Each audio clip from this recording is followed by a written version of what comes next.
এই যে এত ওষুধ খাওয়াই তাও দেখেন এই যে চুনা পায়খানা করে।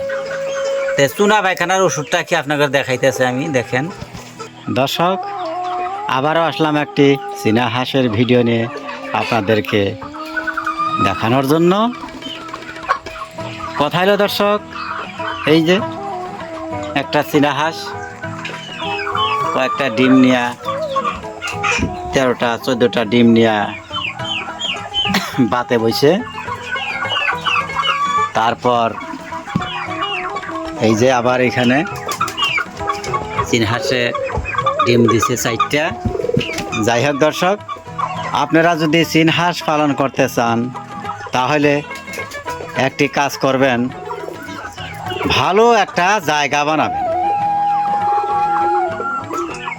ভালো জায়গা এই জন্য বানান লাগে, হাঁস মুরগি কবুতর যে কোনো বস্তুই পালেন এগুলোকে উঁচা জায়গায় পালা লাগে। সুন্দর পর মাচার পর যখন মাটিতে রাখবেন, মাটিতেও রাখা যায় যদি একেবারে শুকনা মাটি থাকে, সাদা ফটফটা একদম শুকনা মাটি থাকে, তখন মাটিতেও রাখা যায়, কোনো অসুবিধা হয় না।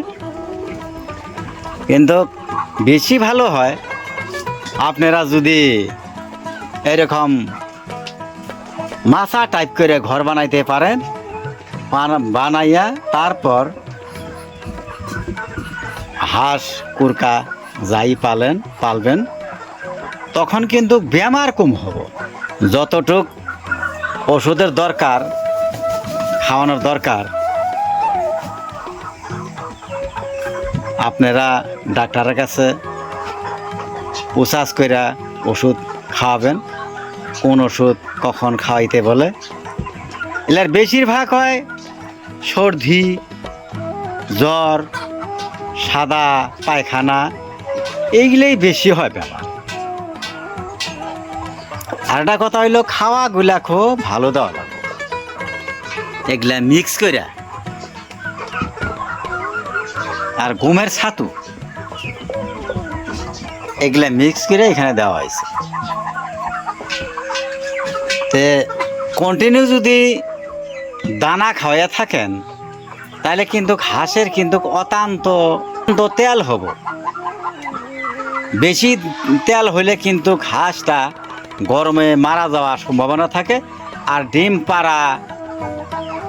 পাড়ার কোনো সম্ভাবনাই থাকে না, ডিম বেশি পারতেই চায় না যখন অত্যন্ত তেল হয়। যার জন্য যখন এরকম দেখলেন মুখ লাল হয়েছে, এরকম মুখ লাল হয় যখন, এই যে পুরুষগুলা, এই যে মাত্রা, এটা কিন্তু মাত্রা, আর এটা হলো যে মাতৃ, দেখা গেছে এরকম যদি হয় তখন করবেন কি, এরকম এই যে খের খুঁটা কার্টনের মধ্যে বিছিয়ে দিবেন। দেখবেন ইনশাল্লাহ এই কার্টনের মধ্যেই রাত করে কতটা কার্টনে উড়েই বয়ে থাকবো, কতগুলাই যে মাঝখানেও বসে থাকে,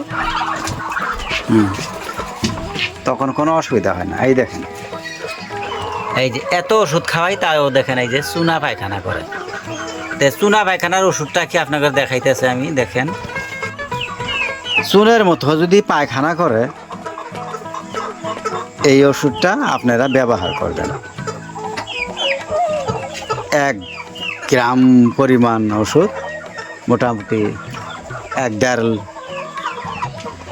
লিটার পানির মধ্যে মিশিয়ে দিবেন, এরকম পানির বর্তনের মধ্যে, তখন খাইয়া থাকবো, তখন চুনের মতো পায়খানাটা করবো না। এই দেখে এই ওষুধটাই নেবেন, অন্য ওষুধ কোনো ওষুধ নেবেন না। কেন কতগুলা ডাক্তার কিন্তু অন্য ওষুধ দিবার চাবো যে এটা না এটা বেশি ভালো, না এইটা দাও আমার।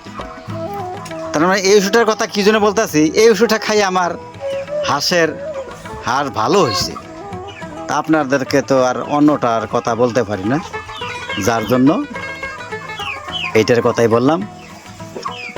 যাই হোক, এই বলে আমি রেখে দিলাম। আবারও দেখা হবে পরের ভিডিওতে। আসসালামু আলাইকুম।